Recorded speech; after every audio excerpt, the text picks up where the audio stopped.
When we should examine one's light, not only will we acknowledge an intelligence, but we will also discover the DNA which connects us all as one. Welcome to Light Insight with Hillis Pugh, where we dive into the mind's light, only on Real Revolution Radio X.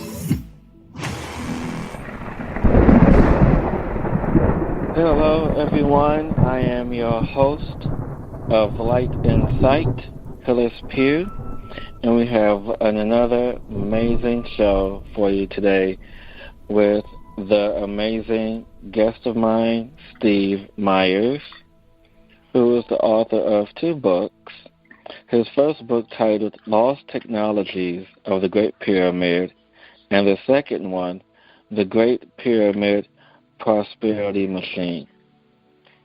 Steve is an author, lecturer, and independent researcher and has studied the Great Pyramid for over 20 years to understand how the ancient wonder of the world was built and why. His research includes traveling to Egypt to conduct extensive on-site research at the Giza Plateau.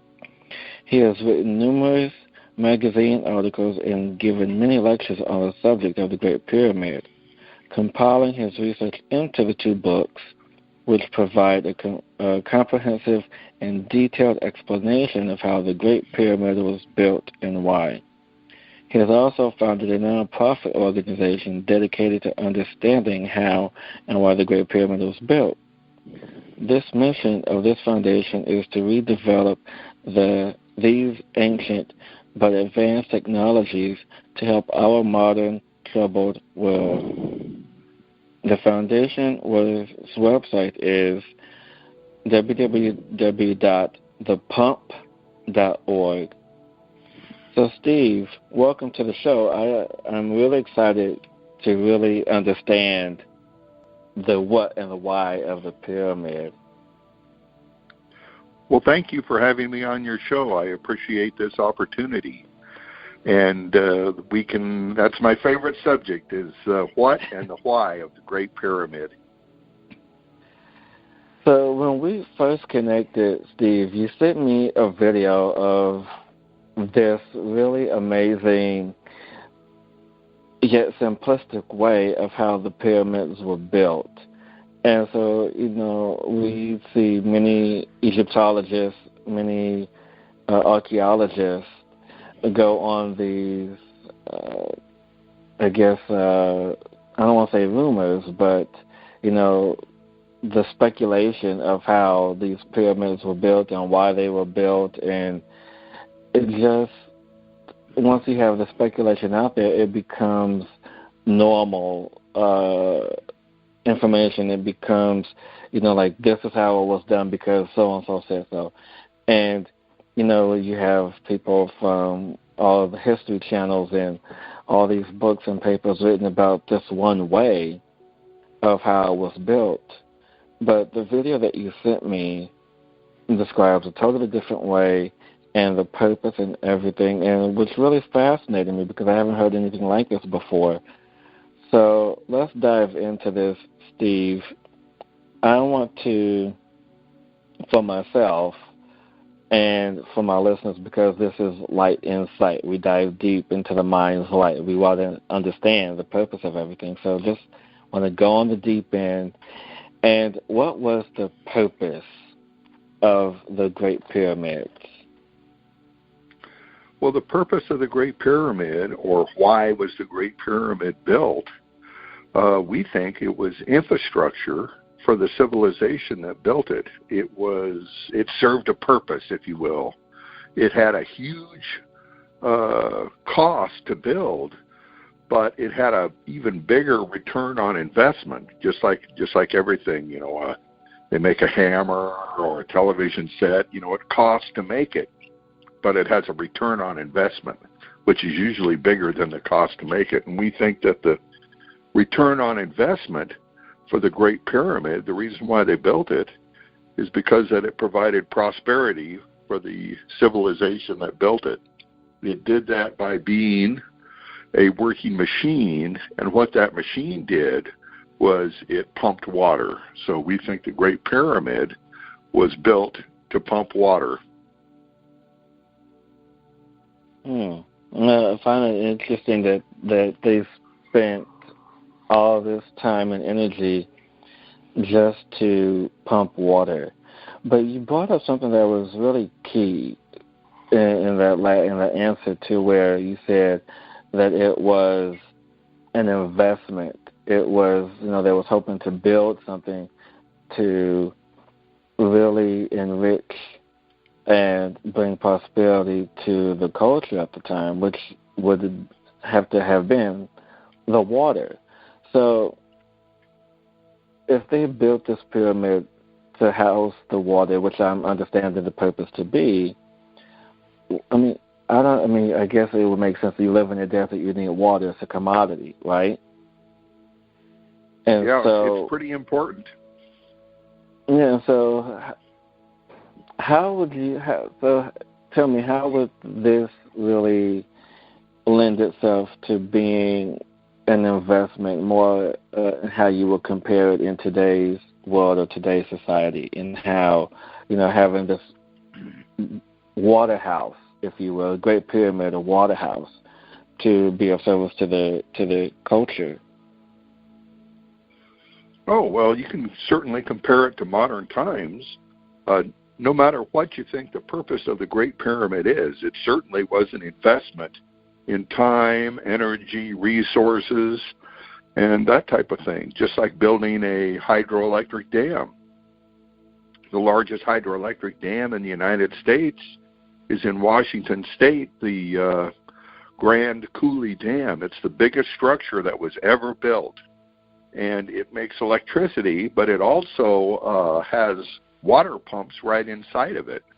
So the biggest and most expensive structure when built in the world, when it was built, was used to pump water.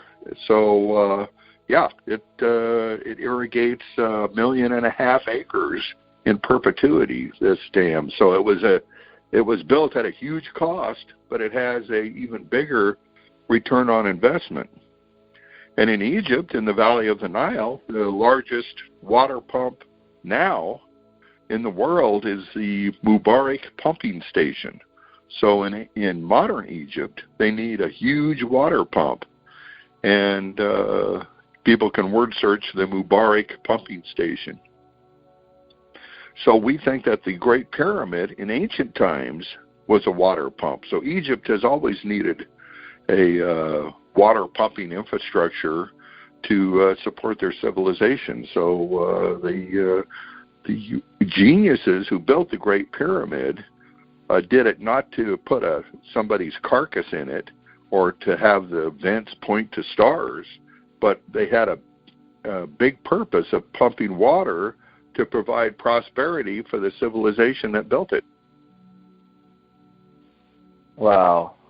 So, in essence, what I'm hearing, and possibly what the listeners are hearing as well, is that this magnificent structure, that has, these various chambers and the king's chambers and the tombs and these riches was first used to store water and to bring prosperity to the land.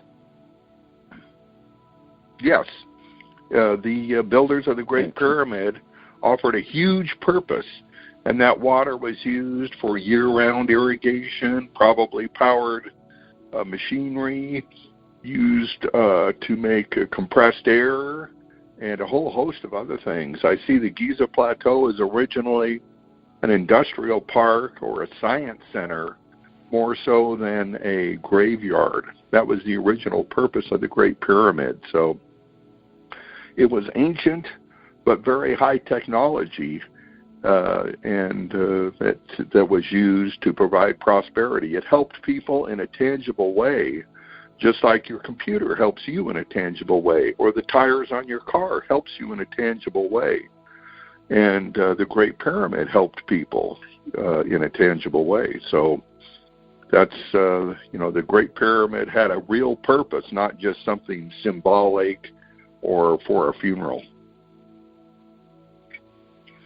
That's interesting, because that was going to be the next point I was going to make, because you have this storehouse, this massive water pump, this structure, and, the water has to go somewhere. The water has to do something. So would this water pump also act as a filtration system to give to the water to the people of the land, in addition to assisting in creating some form of power for them to have what we would thought to have electricity or anything like that for them? Yes, there's a whole host of suggested purposes for the pumped water. Filtration, to power machinery, certainly for irrigation, and a whole other host of exotic purposes that my books discuss. So, but the Great Pyramid turned the desert into a garden, and it turned poverty into prosperity. And it was infrastructure that improved the lives of those who built it. So it was built by geniuses who understood some pretty profound aspects of physics and developed this water pumping machine to improve their lives. I love that. It's like when you're given a lemon, you make lemonades, but in this case, you create a system to bring prosperity and abundance and riches to the land, which brings me to my next point. So we talked about the process and we talked about the purpose of this great structure, this Great Pyramid. So how was the pyramid built? Because, we hear that it took a massive 200 years to create something like this, and it probably took, just as long to create the scaffolding and to have to recruit manual labor to do all of this. So tell us about the process. Well, we think that the Great Pyramid was built using water locks like those in the Erie Canal or the Panama Canal, and stones on barges were moved from the Nile River up a series of water locks all the way up to the building site. And the first stones set in place were the first level of casing stones. Those are the precision cut stones that were on the outside of the Great Pyramid. They put in the first layer of casing stones, and those are cemented together watertight. And then they filled that square enclosure up with water, so you had a pond of water where the Great Pyramid is now. And they moved stones on barges up the water locks all the way up into that pond, and then they moved the stones off of the barge and into the pond, if you will. And then when that pond was filled with stones, the first layer of the Great Pyramid was completed. Our video series that people can watch on our website at thepump.org shows the process in great detail, how stones were moved on and off of barges and how different stones were set in place. So it was a systematic process that was fast and easy. And the Great Pyramid was assembled level by level all the way up to the capstone. And that makes more sense to me than the manual labor that I am used to reading about. And watching the video, it makes sense as well, because just imagine, to everyone who's listening, that today's buildings use scaffolding to create these massive skyscrapers. And of course, our environment lends to us having to create this technology because of our urban city. Yet when you are in the middle of a desert, where you don't have, steel and 2x4s and wood and all of these materials to create support structures, how are you going to do that when the resources are scarce in the desert? So to me, it only makes sense that, the Nile River is how far from the Great Pyramid, Stephen? It varies. Through the eons, the path of the Nile River has changed. Some have suggested it was even farther west than the Great Pyramid itself, in other words, on the other side. So its path has changed through the eons. But still, with canals and waterlocks, that the distance between the Nile and the Great Pyramid is not that significant. The Erie Canal goes from the Atlantic Ocean all the way up to the Great Lakes, so that distance doesn't really matter. But the idea that Egyptologists talk about with the big ramp and the workers with the strong back muscles, that hasn't been demonstrated at all. Egyptologists have never moved a very heavy stone 1 inch ever, the entire science. So their idea is unworkable. And for those who aren't familiar, Stephen, can you explain to them what a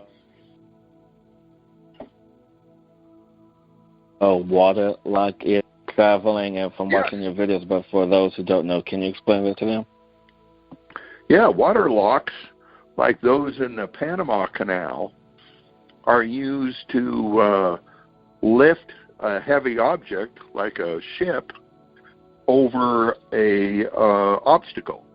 And they use water locks to lift battleships up over through the Panama Canal and then back down into the opposite ocean. So they're an effective method to move very heavy objects.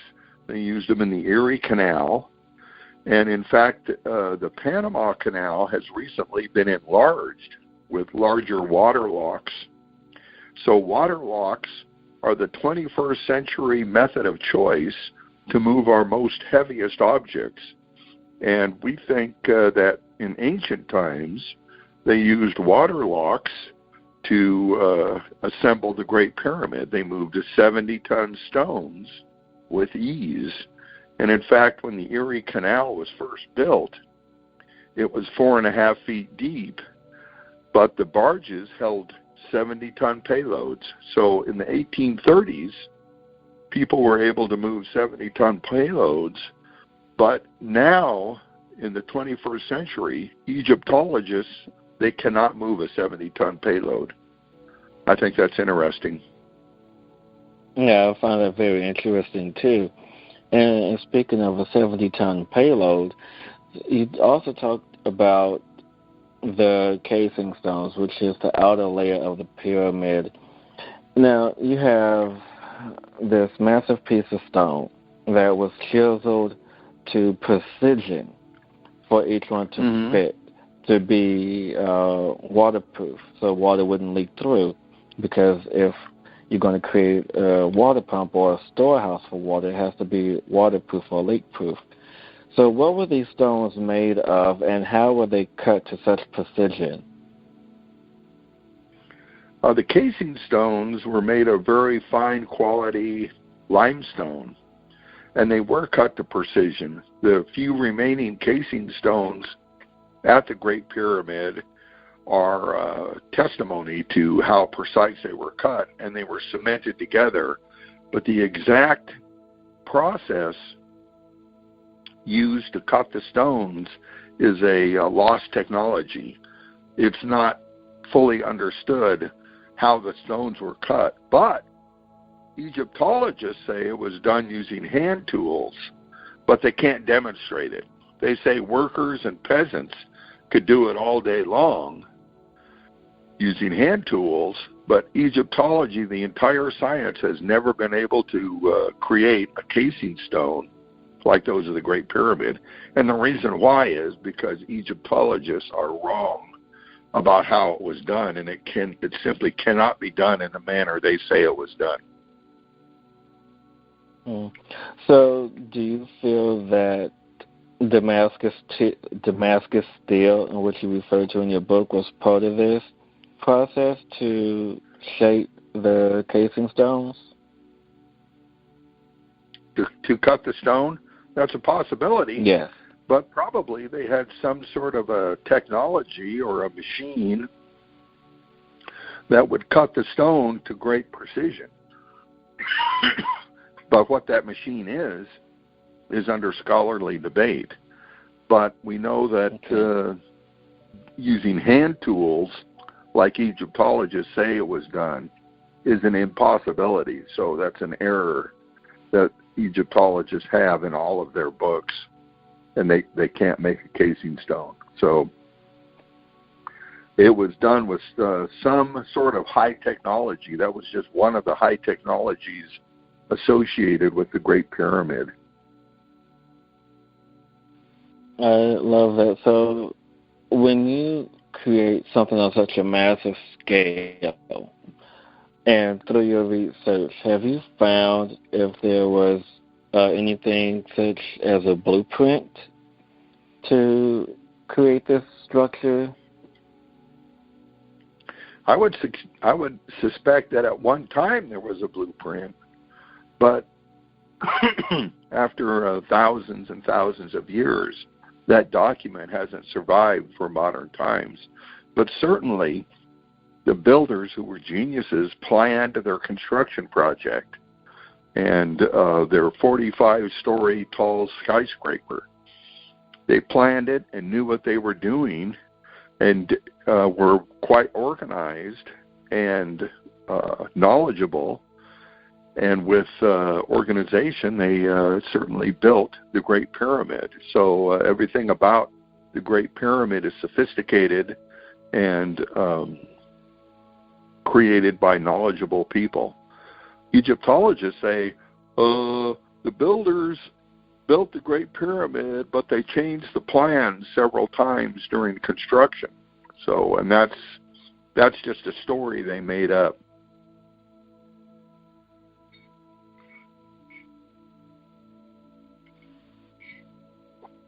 And so what I find fascinating is that you have this story of these Egyptologists saying one thing, but when you look at the process and how it was built, everything was done with precision and intention.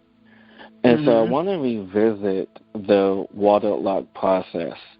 And so you have these massive stones floating up from the Nile River to the site, and they're on this pond. And so did each layer of the pyramid, because I know you referenced the first three levels being the most important levels, how was that structured? Because I know you also talk about the king's chamber as well.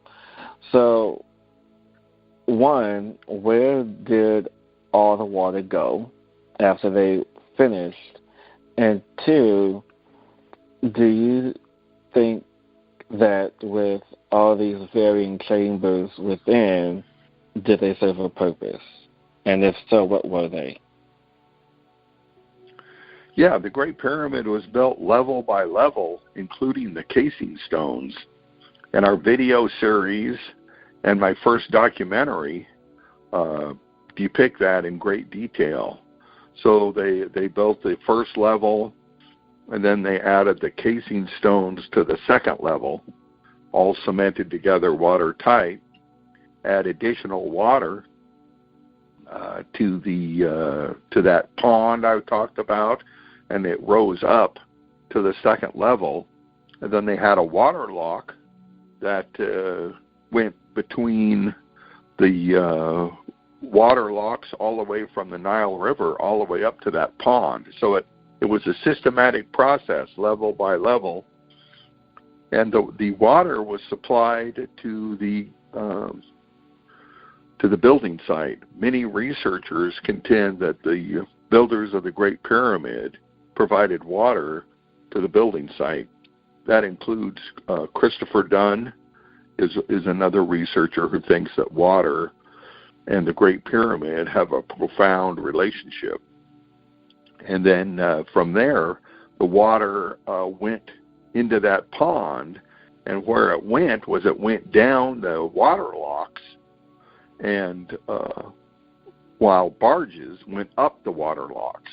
So they used the water to raise the stones on barges up the series of water locks. And so, when all of that, after they used the water, did the water go back down to the Nile River, or did they retain it in the structure itself? Yeah, ultimately, it either went down to the Nile River, or it was used for different purposes. There's some very large excavations around the Great Pyramid. We think that held either machinery or air compressors or a whole host of pretty exotic purposes for the pumped water. But or the water was pumped up for irrigation or for uses that we can't even imagine. So water was delivered to the building site. Water was pumped through the Great Pyramid, and that pumped water had a whole host of purposes. And ultimately, it would either be used for irrigation or it would return back to the Nile River. Yeah, like how they only took what they needed and then sent the rest back is what I'm understanding, because yes. You only take what you need and give the rest back to nature, because nature needs it to, thrive just as well, That's true. So the King's Chamber and the Queen's Chamber and the Grand Gallery, that's where the water was pumped. It was pumped through those very specifically designed passages and chambers, and then ultimately the water exited the Great Pyramid water pump at the upper ends of the King's Chamber vents and then delivered to the point of use. So water entered the upper end of the descending passage and then exited out the upper ends of the King's Chamber vents. So, but we describe all of that in detail in both my books and both of my documentaries, and they can find out more about all of that in our website at thepump.org. Yeah, I want to get into more about the King and Queen's chambers, but first we are going to take a break, and we'll be back with more of Stephen Myers on Light and Sight. Whether it's coming from the world of entertainment, integrative medicine, quantum theory, conspiracy fact, ancient archaeology, sacred geometry, financial trends, or perhaps even from the very world of self-help and motivational speaking, Real Revolution Radio possesses the information you need. Listen today to our daily inspiring lineup of podcast radio talk shows, only on realrevolutionradio.com.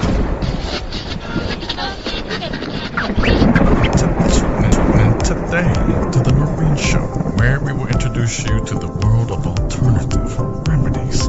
Join Maureen Pisani as she hosts discussions with leading experts in the fields of hypnotherapy, acupuncture, yoga, Ayurveda, EFT, chronic healing, integrative medicine, and so much more.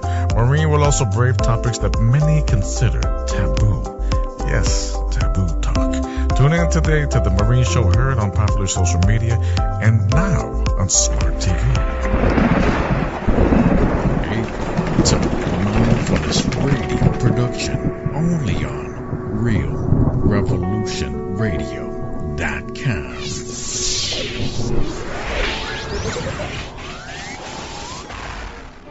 5, 4, 3, 2, 1. Cleveland, we now have liftoff to a higher level of consciousness. Tune in to RealRevolutionRadio.com, the #1 source for independent music and inspirational podcast radio. Awaken, evolve, inspire, and join the evolution only on RealRevolutionRadio.com. You're listening to RealRevolutionRadio.com. There's hope as long as you're alive. And we are back with our amazing guest, Stephen Myers. So, Stephen, right before we went to break, you was explaining how the water escaped from the king and queen's chambers. And so, just from me watching all the shows about the Great Pyramids and understanding the purpose of the king and queen's chambers, they were very decorated, very elaborated with the hieroglyphs and the drawings and of their jewelry and their sarcophagus. All of this was found in their chambers. So would you say, or through your research, that the initial purpose of these chambers were the central place, the central source, to pump water through the pyramid and out to irrigation system? Yes, in the Valley of the Nile, where there are burials, those tombs in the Valley of the Nile, those holes in the ground, if you will, are highly decorated. But in the Great Pyramid, there is no decoration in the king's and queen's chamber. There's no hieroglyphs, no formal hieroglyphs in those chambers, and the coffer or sarcophagus has no decoration on it. And the reason why is because inside the Great Pyramid it's a machine, and the machine doesn't need any decorations. Just like there's no writing or decorations inside the engine of your car. And the reason is it doesn't need any, and would serve no purpose. So the Great Pyramid is devoid of any formal writings at all. And the reason is because those chambers, the King's Chamber, Queen's Chamber, Grand Gallery, even the subterranean chamber, were all used for the specific purpose of pumping water. So water would go through those chambers in a kind of an elaborate manner that's described in my books, and is used to, the whole purpose of the structure is to pump water. Nothing symbolic, there's nothing symbolic about a nuclear power plant or the power grid or, your town's sewer system. All of that's just infrastructure to provide prosperity for the people that built it. So that's what the Great Pyramid did. It helped people in a tangible way. I love that. It's like you going out to use the natural resources to make the best living you can possible for you and your people. And so with the understanding that this structure, the Great Pyramid, was initially used to create prosperity and abundance and a better way of life for the people of Egypt or for the Nile Valley, does this technology expand into other cities of that time that you are aware of, or maybe even other cultures, such as maybe South America with some of the pyramids in there, down there? That's an excellent question. Certainly there are pyramids all around the world, and they have different designs, different type of passages inside them, different degrees of quality of workmanship. and even made out of different materials. Some are made out of stone rubble or dirt. Some are made out of stone. So there's lots of pyramids, but certainly I wouldn't say they all had the same purpose. But the focus of my research is specifically the Great Pyramid. So we think it is a water pump. And if people want to study that aspect with other pyramids, they certainly can. So, but I don't think every pyramid certainly is not a water pump, just like every pyramid doesn't have a platform on the top like some of the South American pyramids have, or every pyramid isn't a stepped pyramid. So there's a lot of different designs and different purposes for buildings that are shaped, in a pyramid shape. Yeah, it's definitely, each one has its own purpose. And, being a person of spirituality, someone who has a strong connection to the energy and the symbolism, why do you think that, one, the original builders, the geniuses who built this structure, used the triangular shape? Excellent question. I think that because of the hydrostatic force in the construction of the Great Pyramid, they built sloping walls, if you will, very similar to dams. A lot of what they call gravity dams, the straight dams, have a sloping face on them, if you will. And I'm sure we've all seen pictures of dams with a sloping face. Some dams are curved, but if you get 4 dams back to back with sloping faces, it would look like a pyramid, if you will. So that's the reason why it's built in the shape that it is. So it's kind of fascinating. It's a kind of a relationship between water and the construction process. And we're actually going to Egypt in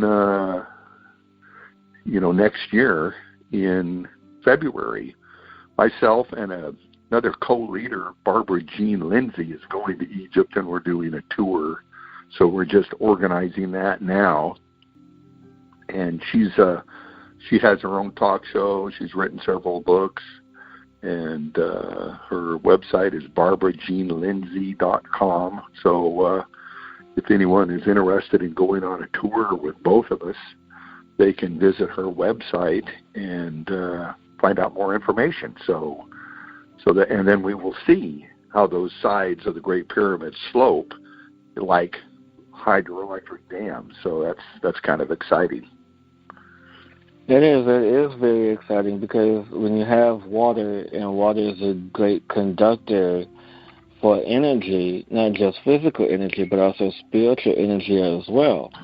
And staying with the theme of the shape, do you feel through your research that the triangular shape has any significant connection to the spiritual world, considering that the tombs, the smaller pyramids, have that shape as well? Well, the smaller pyramids have that pyramid shape. There's smaller pyramids in Nubia that have a pyramid shape, but I don't think the Great Pyramid builders had any spiritual aspect or purpose associated with the Great Pyramid at all. Just like there's no spiritual purpose to a nuclear power plant, even though they have a sloping. They have the cooling towers. They have this shape. Like a let's say a lotus flower. Okay, we can say it symbolically looks like a lotus flower. No. The purpose of the Great Pyramid was for the builders of the Great Pyramid's kids to be able to eat every day The purpose of the Hoover Dam is so people can see at night, or they can power factories. There's nothing symbolic about the Hoover Dam or nuclear power plants, or I was on a road that went all the way right straight to the sunset, but there's no symbolic relationship between the road pointing towards the sunset. It was actually going to the next town. So no, there's nothing symbolic or religious about the Great Pyramid at all. It was to help people.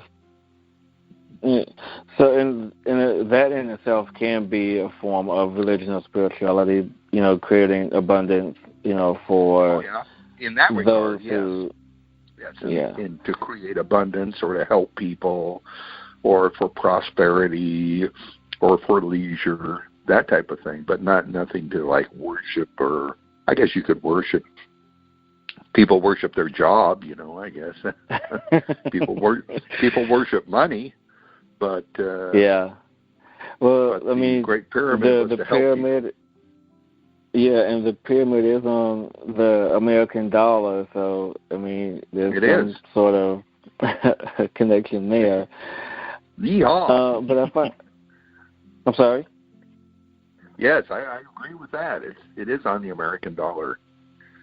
Yeah, and so what I find fascinating through the centuries of this structure, the Great Pyramid, is that there have been many interpretations of what people felt it should be or what they feel a connection or drawn to, which is their own personal belief, whether if it's something that they've researched or something that they felt or something that they, when you visit Egypt and you go to the Great Pyramids, you feel this grand connection of, what it is and what it shouldn't be. Because I know you talk about in your book too that just because the Great Pyramids are in direct alignment with the Orion's belt doesn't really give it much significance. And part of what I thought when I read that was, well, it also could be the fact that too, it gave them light at night to see if they were working at night as well. It also could have been the fact that, it was connected to another spiritual purpose or religious purpose, that, the alignment of that energy. And so would you care to, I know we just talked about it, but maybe go a little bit deeper in elaborating, or debunk the purpose of the Great Pyramid along with the other two, being in alignment with the Orion's belt energy, the star system? Well, there's an idea that these pyramids have something to do with stars, but people have just perceived those correlations, and a correlation isn't really direct physical evidence. It's just an interpretation of evidence. But in regards to the Great Pyramid, specific to the Great Pyramid, there's no feature that indicates it had anything to do with stars or alignments. It's just a structure. People perceive these correlations, and then they come up with multiple pyramid, configurations that, that there's no feature of specific to the Great Pyramid to indicate the builders intended any relationship between the Great Pyramid and the pyramid next to it. So, just 100 years ago, people thought that there was all these correlations between the Great Pyramid and the Holy Bible, like the Pyramid Inch, and the Great Pyramid predicts Bible prophecy, and the Great Pyramid does all of that. Excuse me. And the Great Pyramid predicts the birthplace of Jesus and all of that. And they've just come up with these correlations that don't have any causation. So there's some real issues with the research methods used to make up these correlations. And, I really loved how you put that. And speaking of correlations, I want to talk about how the archaeologists, the current Egyptologists, other than yourself, how they have not been able to really develop or demonstrate the purpose and how the pyramids were built. I mean, I know you talk about it a bit in your book, but, for those who are listening, we are so used to hearing that the pyramids were built in one way. So why do you feel that no one has been able to demonstrate the hearsay of how the pyramids were built? Well, Egyptologists have come up with a story about the big ramp, and the reason why that science, Egyptology, doesn't engage in the scientific method is because it is absolutely impossible to do what they say was done to build the Great Pyramid. A 70-ton payload weighs as much as a locomotive. So you take the wheels off a locomotive and drag it through sand, and then you've kind of proved their theory. But the only thing is, you can't do it. As many cows have jumped over the moon as heavy stones, Egyptologists have moved. And I don't know how they get away with it. There's departments of Egyptology in universities now, and they don't engage in the scientific method. So it's and they've never made a casing stone. They've never moved a heavy stone around the corner of a spiral ramp.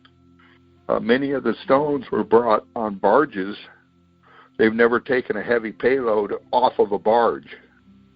And so it's bizarre, and Egyptology is actually in crisis right now. I don't know anybody past the 8th grade that actually believes these stories that Egyptologists tell, and that science is going to have to morph into something else or go away. Science has come and go. 60 years ago, they taught in college phrenology, about the bumps on people's heads and how it related to personality traits. And anyway, that science could not withstand the rigors of the scientific method, and it has gone away. So Egyptology is in the similar type of crisis because their explanations cannot be demonstrated using the scientific method. So it's a strange world we live in. We're in a world of a revolution of ideas and new understandings about our ancient past and our ancient ancestors. I love how you put that, because when you say that you have to move a 70-ton stone through dry sand, it's almost, not almost, it is an impossible feat. Because I'm remembering back to my high school days when I used to run track and cross country, and I would have the whole summer off, not practice, not do my due diligence, and maybe by the second or third week, we're up to running about 4 miles every day, and on the second or third week, maybe one practice, my coach would take us over to the beach, and we would have to run in sand. And I dislike that so much. But it's very difficult to run in sand for those dry sand, for those who have tried it. But wet sand is a little bit easier. And so to imagine moving myself at the time, which was 130 pounds, through dry sand is rather daunting. So, one, trying to move a 70-ton stone, and then two, have to move yourself along with it, which can anywhere be from 150 to 200 pounds of a grown man. Mm-hmm. And so you're not just moving yourself. You're not moving the stone. You're also moving your body weight. And so for them not to be able to get to a point to demonstrate that over the centuries is mind-boggling to me, especially if this is one of their theories. Yeah, that's what they say was done. And all these workers, they did it all day long up this big ramp. But Egyptologists, they can't do it one time. And Egyptologists say, oh, yeah, they had these copper chisels, and they were chiseling on the stone, and they made extremely precise and flat surfaces, except Egyptology. And no one that works in stone can do that using hand tools. It just can't be done. But they tell their stories and get away with it. But it's not going to last. It won't. So that's why we have these tours to go back to Egypt and discuss these things that I mentioned before. The Barbara Jean Lindsay and I are leading this tour in February. We're going to, of course, the Great Pyramid and Saqqara, Aswan, Luxor, Abydos, and other places. And for more information, you can visit the Barbara Jean Lindsay's website and find out all about the dates and the cost and everything else. So people are getting an education by actually going back there to Egypt and finding out more, real information instead of what Egyptologists tell us. Yes, and so with that being said, and without anyone really having any strong, concrete proof, what would you guesstimate the time frame would be or had to have been to build the Great Pyramid based off of their theory versus your research? Okay. Well, Egyptology has been around for 200 years.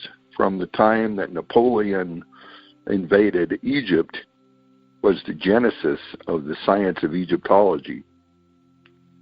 So in 200 years, Egyptology has not made one casing stone or moved a 16-ton weight 1 inch so far.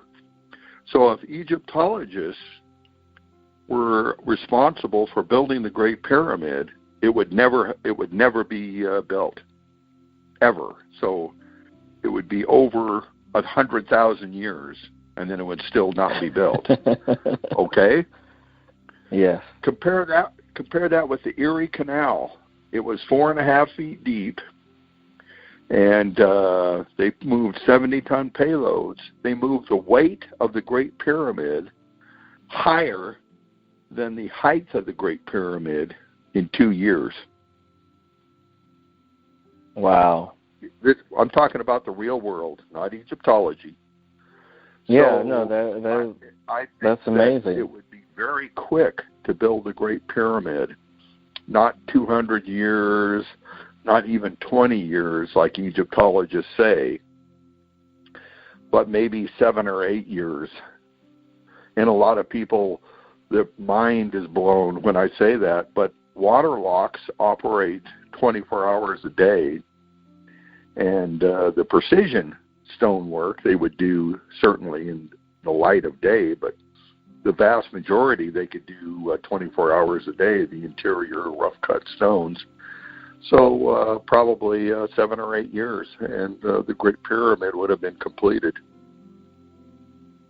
Yeah, that makes a lot of sense according to the time frame when you have all these other structures that are honoring the other pharaohs of the land.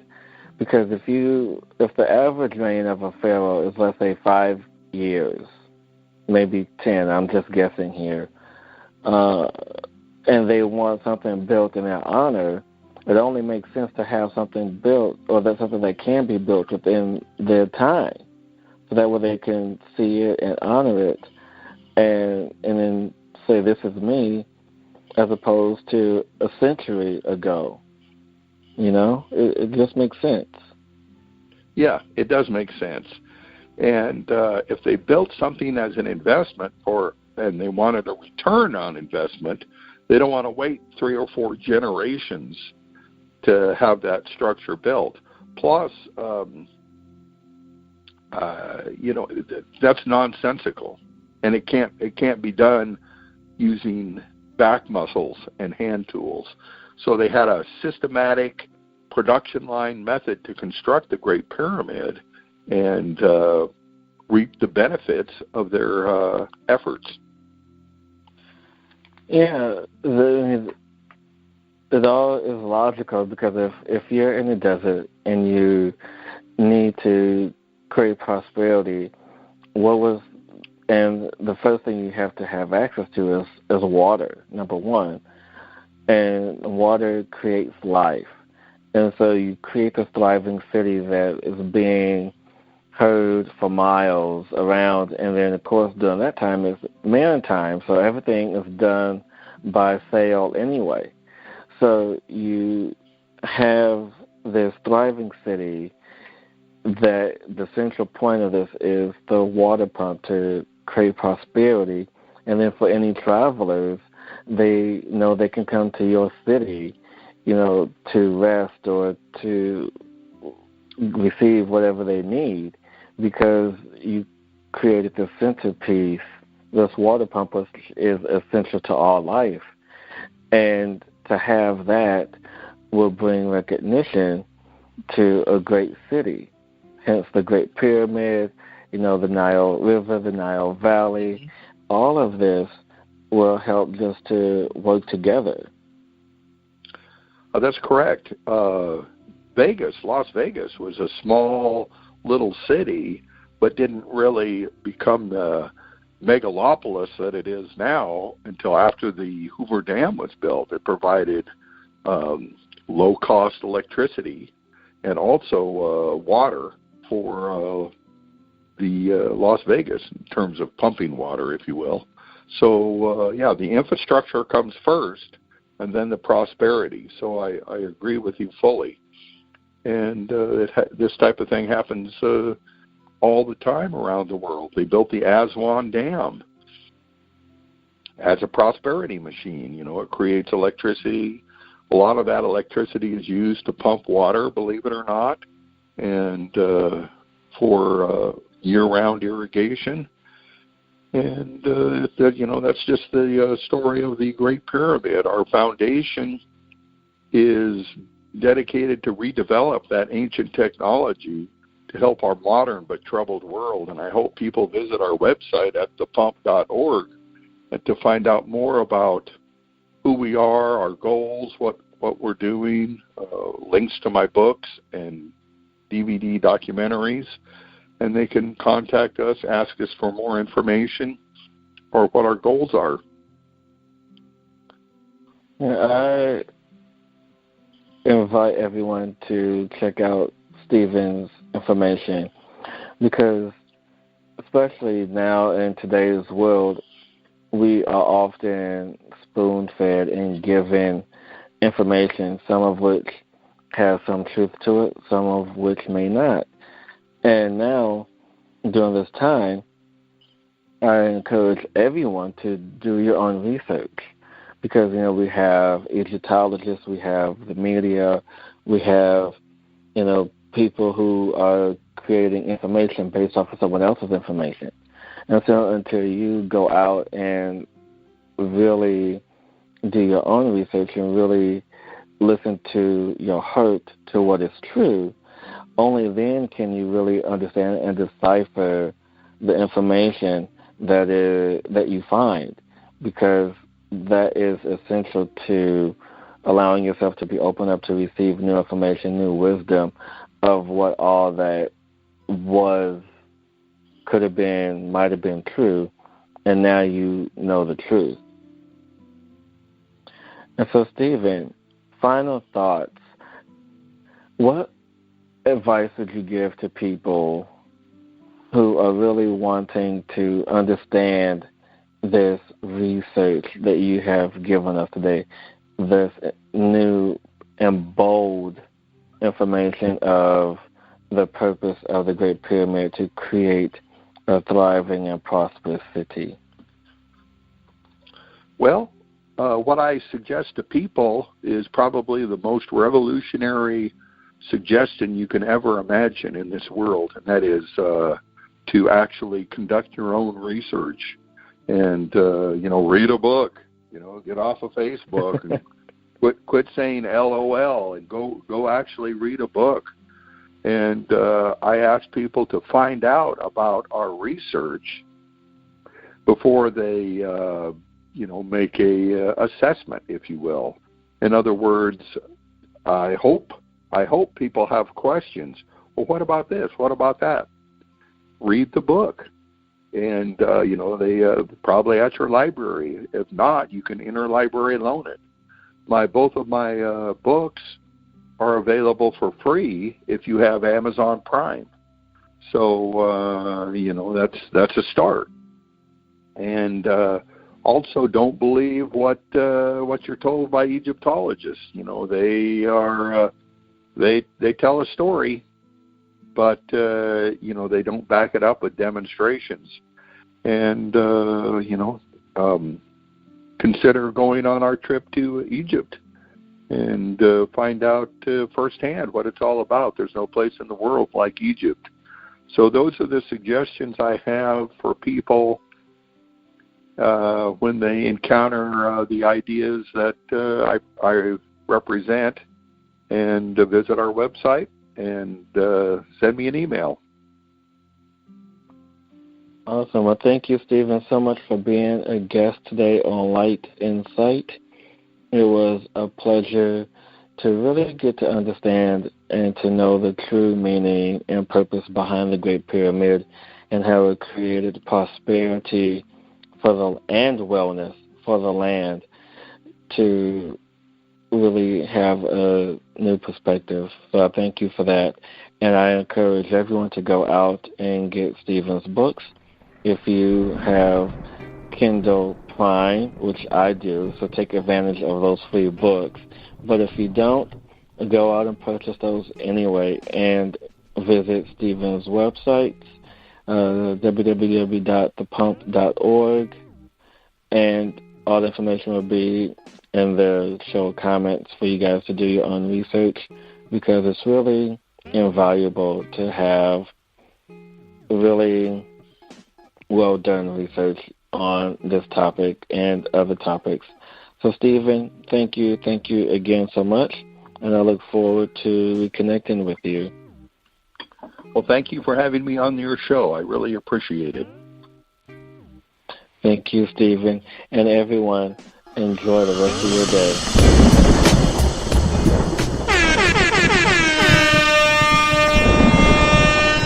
The revolution will not be televised. The revolution will not be televised, but heard instead, dear listeners, through podcast radio on realrevolutionradio.com. Never before has inspirational podcast radio been taken to this next level of wow. Until now. Today, in the age of information, more and more people are searching for answers and in solutions in how to better approach and perceive every day-to-day concerns by tuning in to realrevolutionradio.com. Isn't it about time we take back our lives, back in consciousness, in a higher state of awareness, in the evolution of our own state of higher well-being?